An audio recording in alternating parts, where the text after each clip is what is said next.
0। यहाँ पे x और y दोनों की पावर हाईएस्ट क्या है 1 है और अब की बार हमारे पास क्या है दो वेरिएबल हैं, इसलिए ये क्या है लीनियर इक्वेशन इन टू वेरिएबल।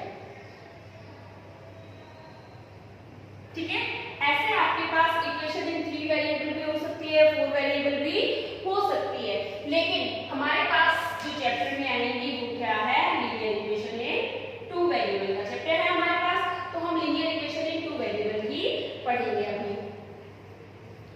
ठीक है, इस चैप्टर में आपके पास क्या है ग्राफ ड्रॉ करना है, लेकिन ग्राफ ड्रॉ करने से पहले हम उन लाइंस का लीनियर इक्वेशंस का ग्राफ पता कर सकते हैं कि इसका ग्राफ हमारे पास कैसा होगा, उसका सॉल्यूशन क्या होगा, और ग्राफ की लाइंस हमारे पास इंटरसेक्टिंग आएंगी या नॉन इंटरसेक्टिंग आएंगी, पैरेलल लाइंस आएंगी, उसके लिए हमारे पास क्या है फॉर्मूला है, वो फॉर्मूला आपको लर्न करना पड़ेगा। अगर आप अच्छे से ये वीडियो देखते हैं, फॉर्मूला अच्छे से लर्न करते हैं, तो आपको पता होना चाहिए कि ये इतना इजी है कि आप इजीली 6 नंबर गेन कर सकते हो। 6 मार्क्स का क्वेश्चन आता है इसका। ठीक है, देखिए सबसे पहले आपके पास standard form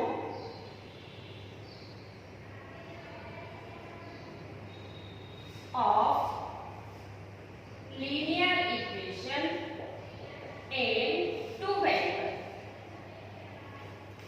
ax plus by plus c equals to 0। ये आपके पास क्या है standard form of linear equation in 2 variable. यहाँ पे x एंड y जो है वो वेरिएबल है एंड a b c क्या है आपके पास एनी नंबर्स। ठीक है, अब नेक्स्ट है आपके पास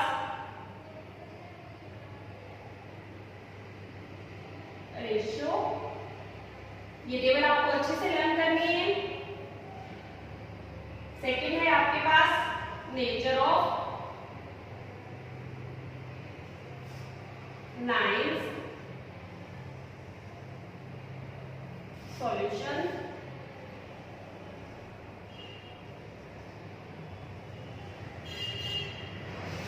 और ग्राफ।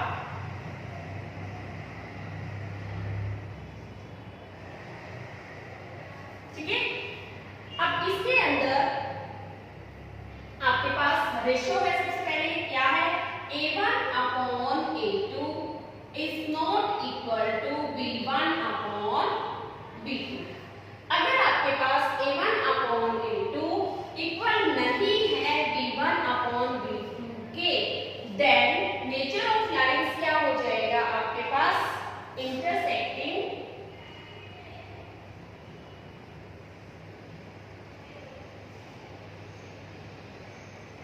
लाइंस। लाइंस कैसी आएंगी इंटरसेक्टिंग आएंगी। ठीक है, और यहाँ पे सॉल्यूशन कितना होगा, इंटरसेक्टिंग लाइन है एक ही पॉइंट पे इंटरसेक्ट करेंगी तो सॉल्यूशन क्या होगा यूनिक सॉल्यूशन, या फिर आप कह सकते हो ओनली वन सॉल्यूशन। ठीक है, और ग्राफ की लाइंस आपके पास किस टाइप से आएंगी, इस टाइप से एक दूसरे को इंटरसेक्ट करती हुई आएंगी। अगर लाइनें एक पॉइंट पे इंटरसेक्ट करती है तो आपके पास एक ही सॉल्यूशन होगा, ओनली वन सॉल्यूशन होगा। ठीक है, वो कंडीशन कब है जब a1 upon a2 is not equal to b1 upon b2। और इस केस में आपको एक बात और ध्यान रखनी है, क्या कि सिस्टम क्या होगा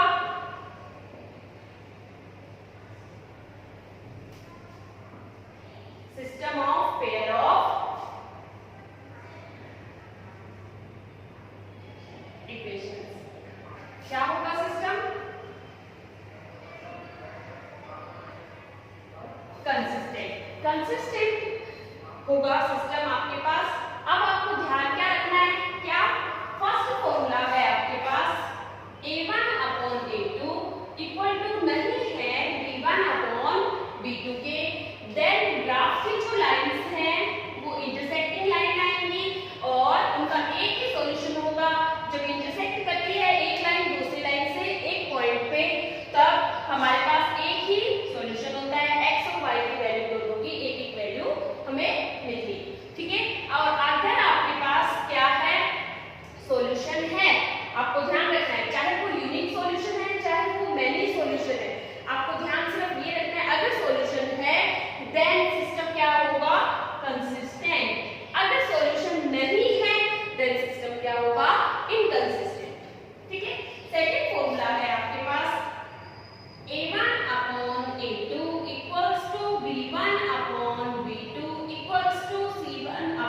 इनफाइनाइट सॉल्यूशन, या फिर आप कह सकते हो क्या, मैनी सॉल्यूशन।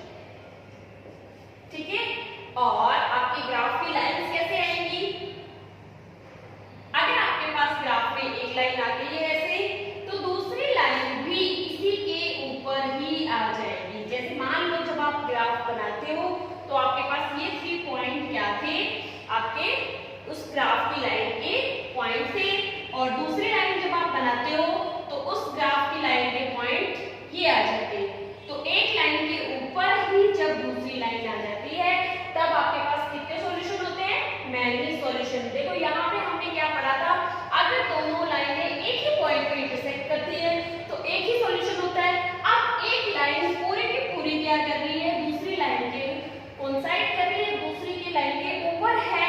ठीक है, तो इसके सारे पॉइंट उस दूसरी लाइन से क्या कर रहे हैं, इंटरसेक्ट कर रहे हैं, या फिर आप क्या कह सकते हो कि कोइंसाइड कर रहे हैं। ठीक है, तो इसमें क्या होगा, जब एक ही पॉइंट दोनों का कॉमन होता है तब आपके पास एक सॉल्यूशन होता है। अब इस लाइन के अंदर दोनों लाइनों के सभी पॉइंट क्या हैं, कॉमन पॉइंट हैं, तो आपके पास कितने सॉल्यूशन हो जाएंगे, मैनी सॉल्यूशन। और सिस्टम क्या रहेगा, कंसिस्टेंट।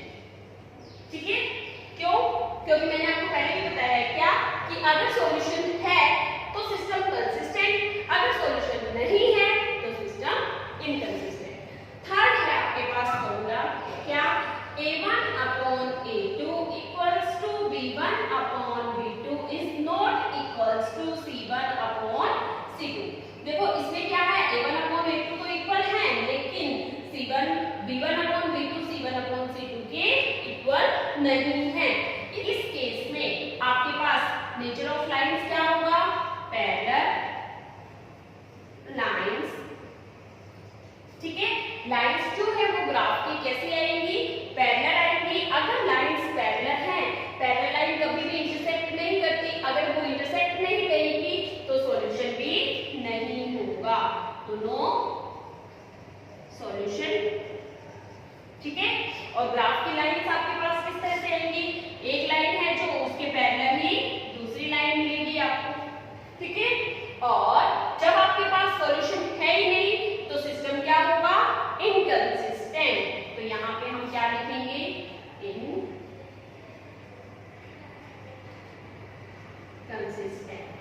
ठीक है, ये आपके पास इसके पूरा आपको स्ट्रक्चर मैंने दे दिया है कि अगर आपको दो लाइनें गिवन है तो उसमें किस किस टाइप से सॉल्यूशन मिलते हैं हमें।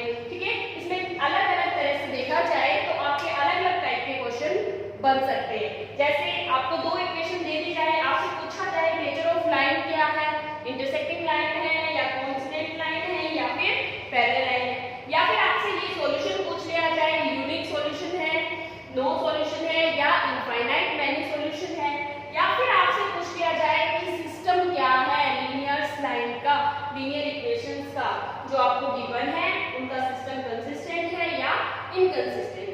कंसिस्टेंट के लिए आपको सिर्फ एक बात याद रखनी है, अगर सॉल्यूशन है, चाहे वो सॉल्यूशन मैनी सॉल्यूशन है, चाहे वो सॉल्यूशन यूनिक सॉल्यूशन है, अगर सॉल्यूशन है तो सिस्टम कंसिस्टेंट है, अगर सॉल्यूशन नहीं है तो सिस्टम इनकंसिस्टेंट है। ओके बच्चों, नेक्स्ट है आपके पास एक्सरसाइज 4.1 का question number first, on comparing the ratio a1 upon a2 b1 upon b2 and c1 upon c2। ये रेशियो आपको कंपेयर करना है and find out whether the following pairs of linear equation are consistent and inconsistent। अभी हमने formula पढ़ा है, उस फॉर्मूले को आपको वापस उस टेबल को पूरा अच्छे से लर्न करना है, और जब आप उस टेबल को लर्न कर लोगे तो आपको फिर क्या करना है, इसमें इक्वेशंस में कंसिस्टेंट एंड इनकंसिस्टेंट बताना है। कंसिस्टेंट और इनकंसिस्टेंट का एक अच्छा सा रिलेशन मैंने आपको अभी बताया है, क्या कि अगर सॉल्यूशन है तो कंसिस्टेंट, अगर सॉल्यूशन नहीं है तो इनकंसिस्टेंट। तो पहले हम इस दोनों इक्वेशंस को क्या करेंगे, कंपेयर करेंगे, किससे, स्टैंडर्ड फॉर्म में जो आपके पास लीनियर इक्वेशन है उससे। ठीक है, उससे पहले हम इस टिप को इधर लेके आएंगे और इस लाइन को भी इधर लाएंगे। तो क्या लिखेंगे, 2x - 3y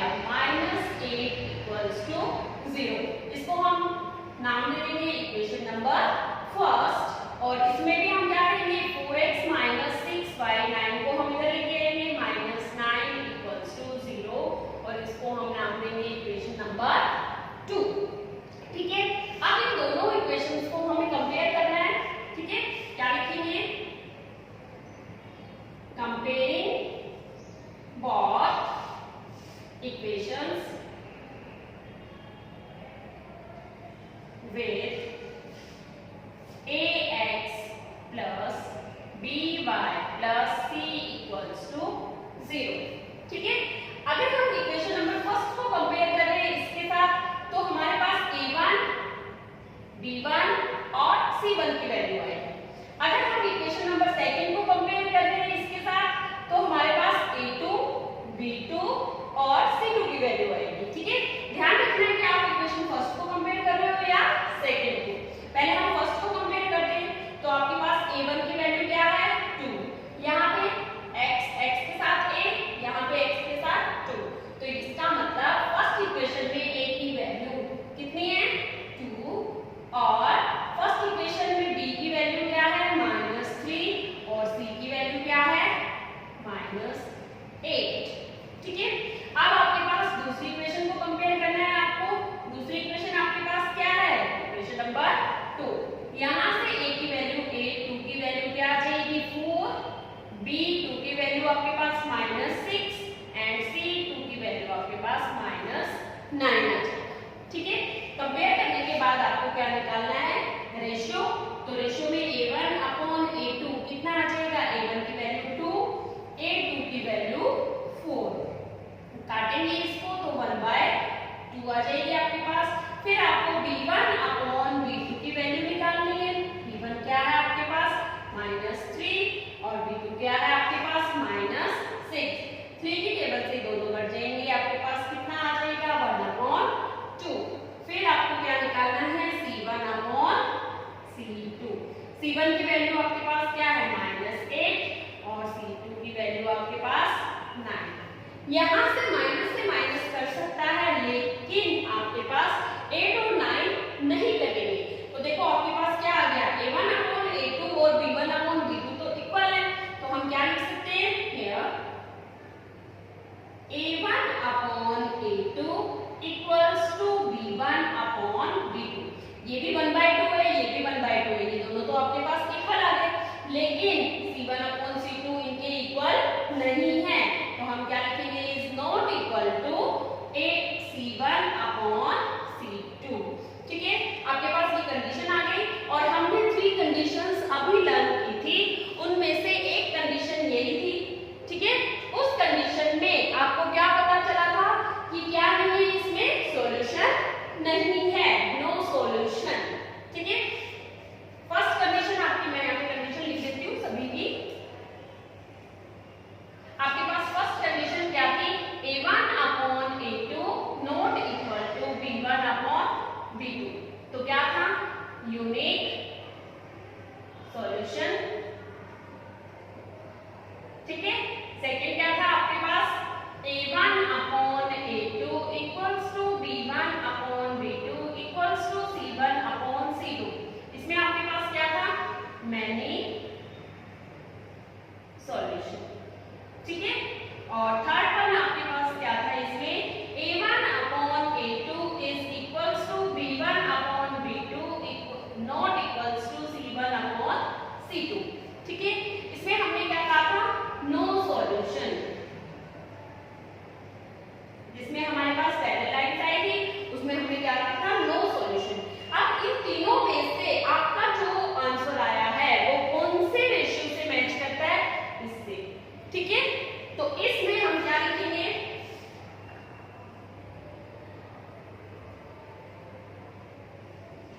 so there are no solution.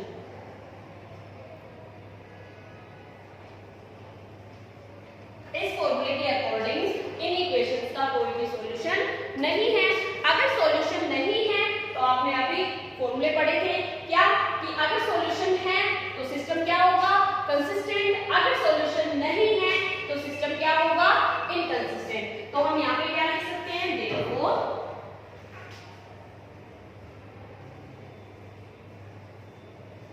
System of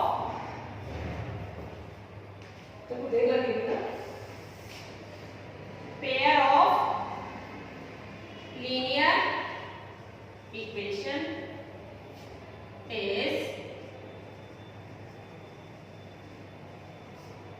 inconsistent और यही इसका क्या है आंसर।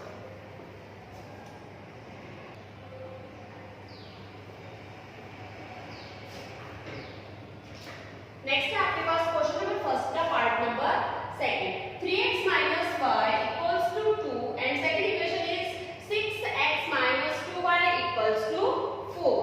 ठीक है, तो सबसे पहला काम है हमारा इस 2 को और इस 4 को हम इधर लेके आएंगे, इक्वल टू से इधर आके इनका साइन चेंज हो जाएगा। तो क्या लिखेंगे 3x minus y minus 2 equals to 0। ये आपके पास इक्वेशन नंबर फर्स्ट है। इसी तरह से हम 6x minus 2y minus 4 equals to 0, ये हमारे पास इक्वेशन नंबर सेकंड है। ठीक है, फिर हम क्या करेंगे इक्वेशन फर्स्ट और सेकंड को कंपेयर करेंगे। तो क्या लिखेंगे comparing both equation with ax plus by plus c equals to 0 और यहां से हम a1 की वैल्यू निकालेंगे। मैंने आपको अभी बताया अगर हम फर्स्ट इक्वेशन को कंपेयर करते हैं तो हमारे पास a1 b1 एंड c1 की वैल्यू हमें मिलेगी। तो यहां से जब इसको कंपेयर करते हैं तो a1 की वैल्यू हमारे पास आती है 3, b1 की वैल्यू जिसके साथ इनटू में कुछ नहीं है उसके साथ हम क्या लगा देते हैं 1, तो हमारे पास क्या आ जाएगी -1 और c1 की वैल्यू हमारे पास क्या है -2। ठीक है, अब हम इस इक्वेशन को इसके साथ कंपेयर करेंगे। अभी इक्वेशन नंबर सेकंड है तो हमारे पास a2 b2 एंड c2 की वैल्यू हमें मिलेगी। a2 की वैल्यू हमारे पास कितनी है 6, b2 की वैल्यू हमारे पास -2 एंड c2 की वैल्यू -4।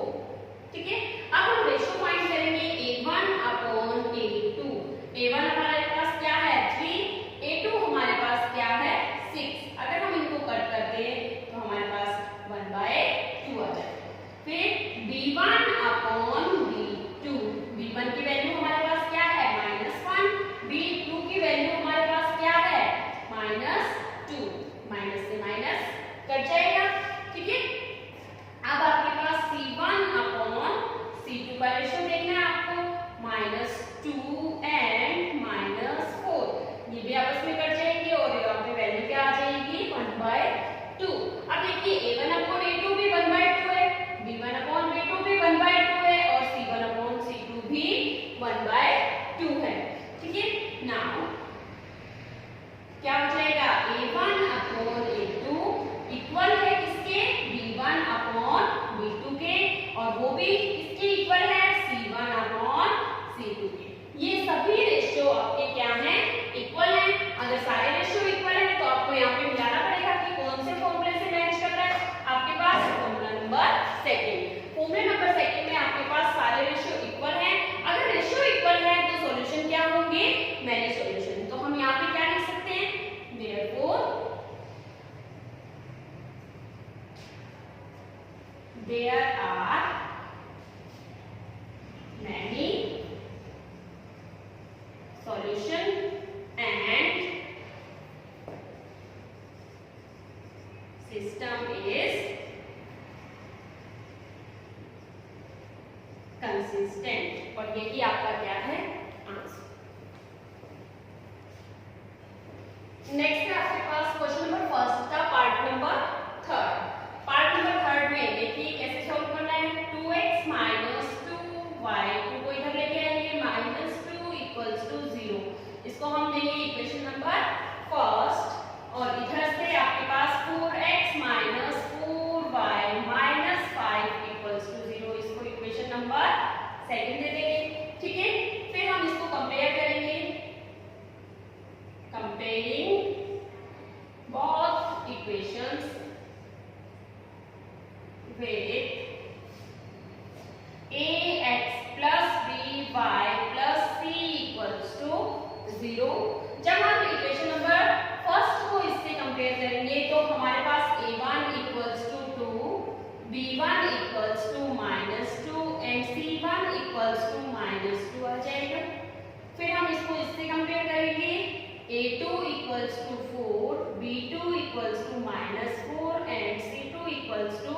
-5 आ जाएगा आपके पास। अब इनका रेशियो निकालना है तो a1 अपॉन a2 आप निकाल सकते हो।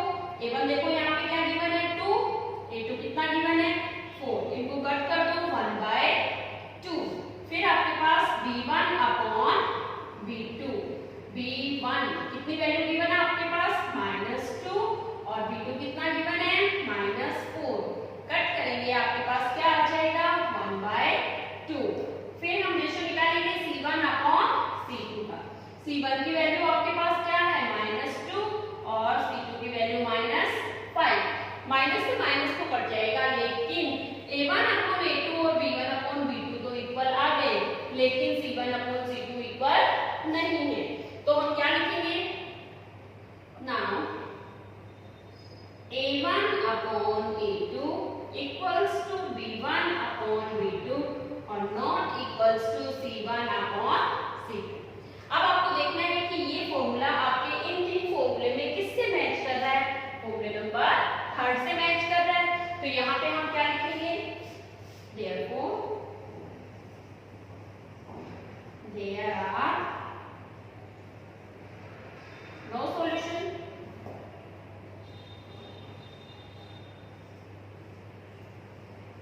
ठीक है, एंड सिस्टम क्या हो जाएगा system of equation are inconsistent।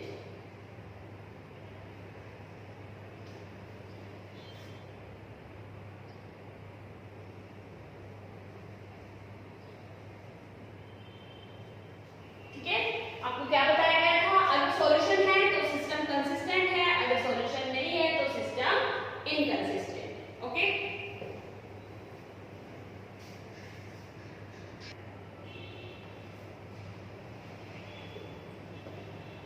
Next है आपके पास क्वेश्चन नंबर फर्स्ट का फोर्थ पार्ट, लास्ट पार्ट है ये। 4 upon 3x plus 2y equals to 8 and 2x plus 3y equals to 12। सबसे पहले हम क्या करेंगे, 8 को इधर लेके आएंगे तो आपके पास 4 upon 3x plus 2y minus 8 equals to 0 आपके पास इक्वेशन नंबर फर्स्ट है। इसी तरह से हम इक्वेशन नंबर सेकंड भी बनाएंगे, 2x plus 3y minus 12 equals to 0। ये आपके पास आ जाएगी इक्वेशन नंबर सेकंड। कंपेयर कीजिए, comparing both equations with ax plus by plus c equals to 0, find a1 b1 and c1। ठीक है, a1 की वैल्यू आपके पास क्या होगी 4 अपॉन 3, b1 की वैल्यू आपके पास 2 एंड c1 माइनस 8। इसी तरह से आप a2 फाइंड करेंगे 2, b2 फाइंड करेंगे 3 and c2 equals to minus 12। ठीक है, देन रेशियो फाइंड कीजिए, a1 अपॉन a2 4 अपॉन 3 और इसके अपॉन में क्या है 2, जिसके अपॉन में कुछ नहीं होता उसके अपॉन में 1। अब आप छोटी क्लास में सीख के आते हो, अपॉन वाली वैल्यू को जब हम इनटू में लेके जाते हैं तो उसका रेसिप्रोकल हो जाता है, तो 4 अपॉन 3 एज इट इज रहेगा और ये बन जाएगा 1/2। 2 से 4 को कट करेंगे तो आपके पास क्या आ जाएगा 2 अपॉन 3। अब हम फाइंड करेंगे क्या b1 अपॉन b2। b1 की वैल्यू आपके पास 2 है और b2 की वैल्यू आपके पास कितनी है 3। ठीक है, तो ये भी आपके पास क्या आ जाएगा 2 अपॉन 3। फिर हम फाइंड करेंगे c1 अपॉन c2। तो c1 की वैल्यू आपके पास क्या है 8 माइनस 8 और c2 की वैल्यू माइनस 12। माइनस से माइनस करेगा 4 2 जा 8 और 4 3 जा 12। ठीक है, अब यहाँ पे देखिए a1 अपॉन a2 आपके पास कितना आया 2 अपॉन 3, b1 अपॉन b2 भी आपके पास क्या है 2 अपॉन 3 और c1 अपॉन c2 भी आपके पास क्या है 2 अपॉन 3। सारी वैल्यू सेम है। नाउ क्या लिख सकते हैं फिर हम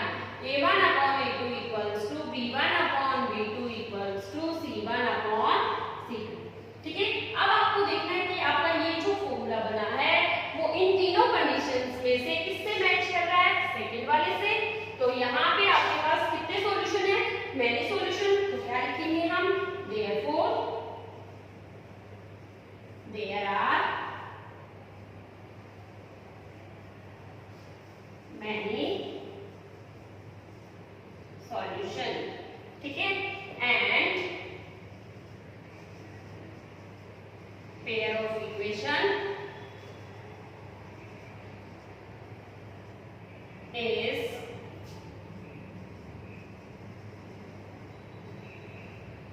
consistent। और यही आपका क्या है?